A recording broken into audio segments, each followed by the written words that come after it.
So ito na nga mga idol ka Team Yeko Vlog ang pinaka-special putahe o isa sa mga pinaka-masasarap pang merienda o lutuin ng mga taga Quezon Province. Ito nga yung chicken mami. Ayan.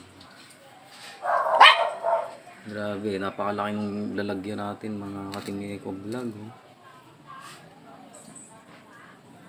So kung mapapansin nyo,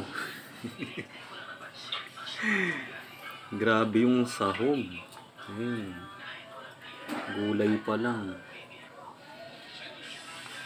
Wala tayo dyan, vegetarian. Ayan.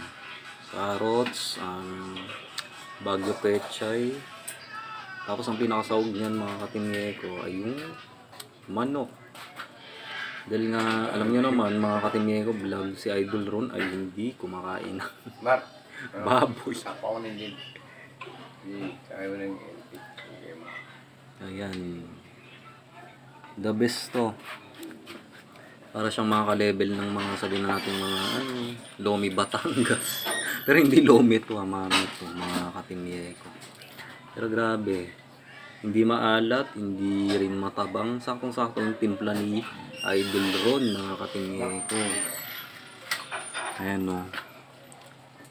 Kitang-kita nyo naman. Talagang for sure matatakam kayong lahat.